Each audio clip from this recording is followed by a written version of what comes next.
Hi everyone, and welcome back to another vlog on the Pious Charity channel, Gurang Vlogger ng Kuwait. Show your love by subscribing if you still haven't done that, like the video, and lay out your constructive criticisms in the comments below. This is Group 4 with Ibrahim, Lillian, Dylan, Fatima, and me, Jari. And today we'll be tackling the topic of audience theories. But before we get into audience theories, we need to know what an audience is and why they are so important to learn about. So, in its most simplest definition, an audience can be people or a person that gives attention to something or someone. Like the people who read a newspaper, magazine, or book, like you guys watching this vlog, or the people listening to a podcast, those are what we call audiences in media. Above all, in media and information production, the audience, or you guys, are a highly valued concept. To content creators and producers of media, the audience is the receiver, viewer, and end user of all the media and information text that comes out of the production cycle. For instance, media companies we all know and love spend a lot of money attempting to figure out who their target audiences are and what they like. Before working on any media project, CEOs make audience research a top priority. And on presidential campaigns, the smartest politicians undertake polls to perfect their advertising teams in order to gain a larger percentage of the voting public. And even the advertisements we see every day are well ahead of the game when it comes to using the technology to make their ads more appealing to families, parents, and children for the items they offer. Clearly, from these examples, we understand that the audience is an important element in media. Audience theories helps us better understand how people encounter media, how they use it, and how it affects them. It also helps us better understand ourselves on how we interact with media and are manipulated by it. In addition to this, when it comes to audiences, there are two schools of thought. On the one end, there is the claim that media content are delivered by big companies to passive audiences, described as when the audience plays a passive role, acting as a non-resistant recipient of the message. Now, on the other end of the spectrum is a concept that audiences gain power by creating or forming their own meanings from the media content that is presented to them. Here, the audiences are not the passive receivers they appear to be, or we can call them as an active audience. Now, a give and take situation exists in the middle of the spectrum, where audiences use their ability to interpret meanings that are supported or limited by their own circumstances and the context in which they live. Now, in this vlog, we are going to be explaining passive audience theories, the cultural effects theory, active audience theories, and the reception and resistance of audiences. So stay tuned and enjoy learning. Hello everyone, I am Ibrahim Jalasti and I'm a member of this group, and today we will be discussing about passive audience theory. So what is the passive audience theory? Well, this theory defines the audience that believes and accepts all messages in any media text that they receive. They accept the preferred reading and don't question it. Passive audiences refer to those who watch and observe the media information without making sense. Hence, they are recognized as inactive receivers. So now the definition has been stated. Let's discuss the history of the passive audience theories. So the first theory that we will be discussing is the hypodermic needle theory, which was publicized by a man named Harold Laswell in the 1920s. This theory gained fame until the following of World War II. It is a linear communication theory which suggests that media messages are injected directly into the brains of a passive audiences. It also suggests that the audiences will believe everything told by the media. So an example of this theory is when a large group of population believed the broadcast and the message of an alien invasion, which caused a mass panic to millions of people. This message caused a powerful effect to the media that even people nowadays still believe that the aliens will invade the world even in the future. Hence, the passive audience. Like literally no questions asked at all. They just believed it, apparently. So yeah. Although this way of thinking about communication and media influence is no longer really accepted, because in the 1930s, many researchers have observed the limitations of this idea since its introductions. And some dispute whether early media theorists gave the idea or theory any serious attention at all. Nevertheless, the hypodermic needle theory continues to influence the way we talk about the media, because people believe that the mass media has a powerful effect. There's also another theory about the passive audience theory, and it is called the two-step flow of communication. The two-step flow of communication was introduced in the 1940s by Paul Sarsfield and Bernard Berelson in their book The People's Choice, after research into voters' decision-making during the 1940 US presidential election. The concept of the two-step flow of communication suggests that the flow of information and influence from the mass media to their audiences involves two steps: from the media to certain individuals, example of that, the opinion leaders, and from them to the public. Well, here is an example of the two-step flow theory. Remember when an article hit headlines with "Lumbans can lead to cancer"? Do any one of you also remember Lumbans? No? Okay then, because the Lumband was my childhood. I always used to create bracelets because it was really stylish and I thought it was really cool, and you can create any type of colors. Anyways, I'm going off topic. Well, yeah. Well, when the headlines hit that the Lumbands can lead to cancer, this is an example of two-step flow theory. The researchers are the ones that provided information about Lumbands leading to cancer. Then they laid the research information to a writer who can publicize it with writing an article. Now that information is with the writer, he writes the article and publishes the article. And that day, he publishes it, revealing that Lumbands can lead to cancer. The audience read that article, believing the information, and stop creating Lumband bracelets or even stop buying them at all or using them. Hence, another example of passive audience. So that's an example of the two-step flow theory. Technically, it goes from researcher to a writer who is considered as an opinion leader, like what I discussed about, from the media to certain individuals, like the opinion leaders, to the public, which is us reading the article. I hope you guys are following, and I'm sorry if I'm talking fast. Now, the last theory that we'll be discussing is called the uses and gratification theory. This theory was introduced by Baumler and Katz in 1974 in the article The Uses of Mass Communications, Current Perspectives on Gratifications Research. So this theory focuses its attention on the media users' roles. This approach discusses the effects of the media on people. It explains how people use the media for their own need and get satisfied when their needs are fulfilled. In conclusion, the theory argues what people do with the media rather than what media does to people. So let's just say some people might watch news for information, some for entertainment, and some for self-reassurance. Some watch according to their moods. There are various needs which gets fulfilled by the media itself.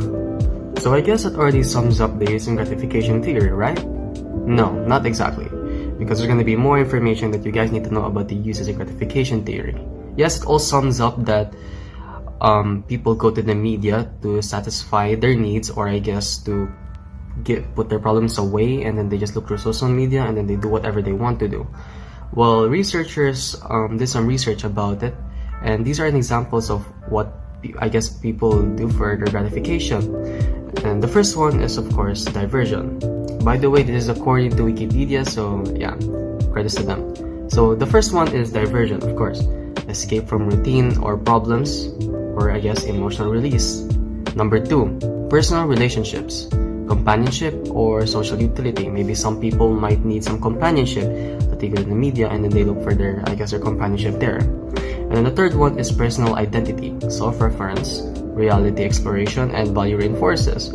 People might go to the media to find out what they're really interested in if they haven't found it, or I guess they just entertain themselves, as of course personal identity. And number 4, last but not least, is the surveillance, forms of information seeking. So I guess that already sums up for my topic about the passive audience theory. I really hope you guys listen, because we're going to move on to the next lesson from my next member. Anyways, this is Ibrahim Jalasi, and yeah, bye. Hello, I will explain to you the cultural affairs theory. So what is cultural affairs theory? Well, cultural affairs theory recognizes the society is heavily influenced by the media. Cultural affairs theory. In 1976, George Jobner introduced the cultural affairs theory. He argued that television in a village a way of sensing and seeing the world. Without judging television within as good or bad, Jobner argued that regular usage of television over extended periods of time can shape people's opinions, views, and behavior. Cultural affairs theory recognizes that society is heavily influenced by the media. The cultural affairs model recognizes that the media audience is made up of people from a variety of social backgrounds. It suggests that it doesn't have a direct effect on the audience, but the media gradually influences the audience over a period of time. The cultural and background of viewers will affect the extent which the media may influence them and how they respond to it. In today's society, this theory applies as there are many various types of different groups of people such have been influenced over time by the media. For example, media coverage of unemployment and single-parent family give the impression that they are Scrooge.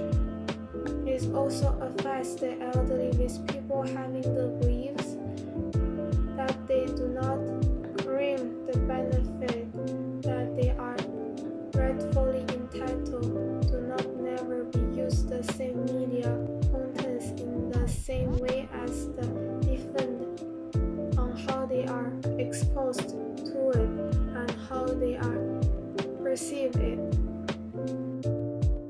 And this is all the cultural theories. I hope you understand this topic. Let us move on to the next theory. Hi there!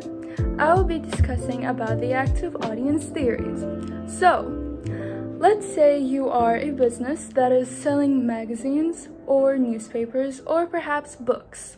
Well, the people who read the newspaper or book or buys the magazine determines how a specific audience member reacts to a media product, like a magazine, could specify whether they are a passive audience or maybe an active audience. Well, since Ibrahim already told you everything that you need to know about passive audience theories, it is my turn to tell you everything that you need to know about active audience theories. What are active audience theories anyways? Well, active audience theories argues that media audiences do not just receive information passively, but are actively involved, often unconsciously, in making sense of the message within their personal and social context. Active audience members can be described as engaged, involved, responsive, in control, and free-willed. Okay, so Stuart Hall developed the theory encoding-decoding, which examines the relationship between a text and its audience. Encoding, Hall states that texts are polysemic, meaning they may be read differently by different people depending on their identity, cultural knowledge, and opinions. For example, the BBC News feature discusses the case of a teenage homosexual from Iran seeking asylum in the UK based on claims that he would be murdered if he returned home due to the country's homophobic attitudes and laws. When reading such news, think about the audience theory of encoding-decoding. What would the preferred, negotiated, and oppositional readings of this story be, taking into consideration the way the BBC present the story?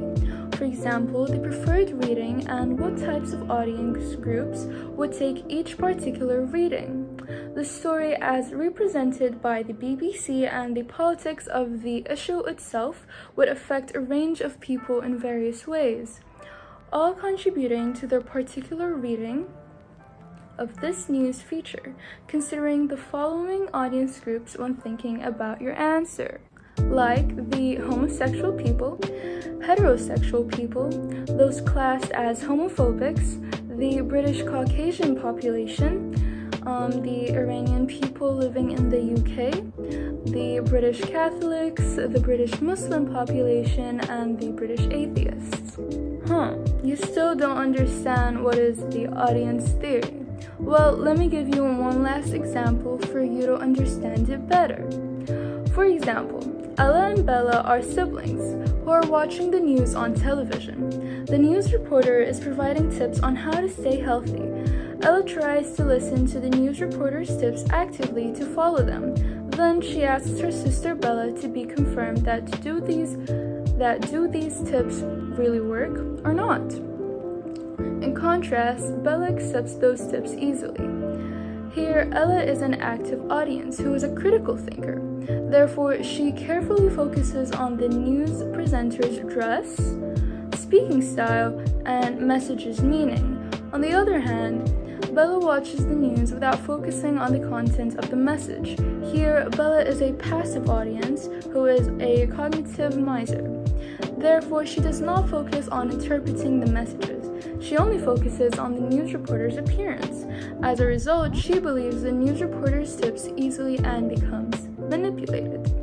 Okay, well, I hope you understood the meaning of active audience theories. Do you think you belong in the active or passive audience? Well, that is all I have to say. Let us move on to Dylan. Reception and resistance.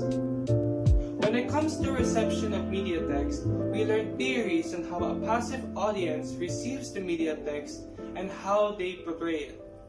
Theories like the hypodermic needle theory, where the media texts are injected directly to the audience like a needle, and where the audience will believe anything that they were told to by the media. Or the uses and gratifications approach, where the audience accesses media information for their own needs or desires.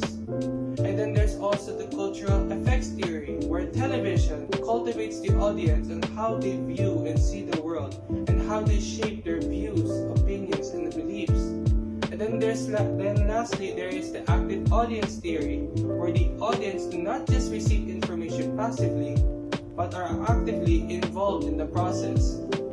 These are the theories that we learned previously, but if we analyze a little to these theories, we can find a similarity where the media audiences, no matter what, accepts and receives the reception of media texts that were shown or given to them.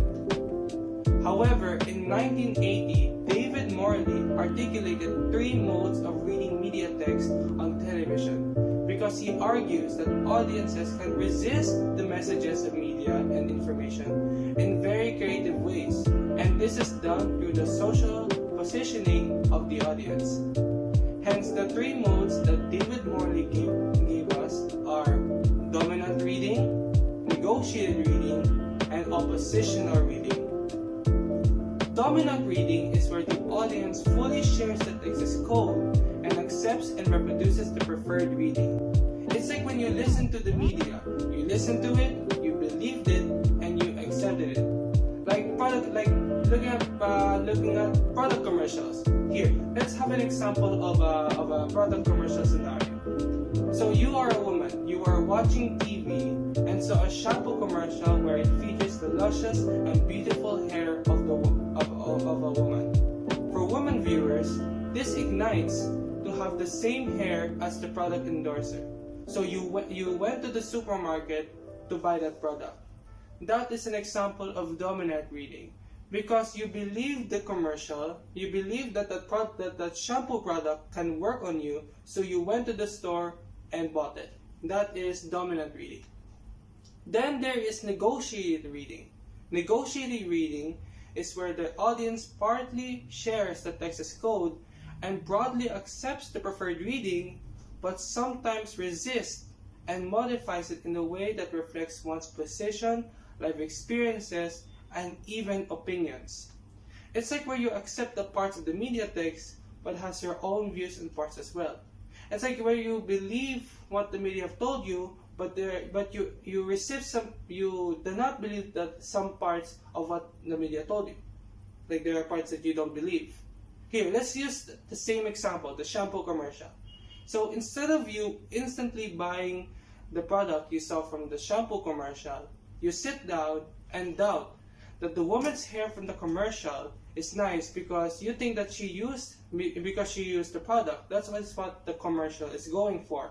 But in reality, you believe that her hair is nice because maybe she has natural hair, or the stylist behind the commercial fixed her hair for you to believe that your hair will be like her. But in the end, after all that negotiating, you still bought the product because you believe that there are other benefits this shampoo can offer that can help you with your hair. That is negotiated reading. Then lastly, there is oppositional reading, where the audience took the opposite stance to the text's code of media information text and resist completely. It means that you do not believe and accept the media and resist it. Okay, once again, let's use the same example, and one more time, the shampoo one. So after you watch the commercial, you do not believe the benefits of what this shampoo can do to you, to your hair, and decided to ignore the commercial and resist buying the product. That is oppositional reading. So in conclusion, David Morley articulated 3 modes of reading media text on television because he argues that the audience can resist the messages of media information. And these 3 modes are dominant reading, negotiated reading, and oppositional reading.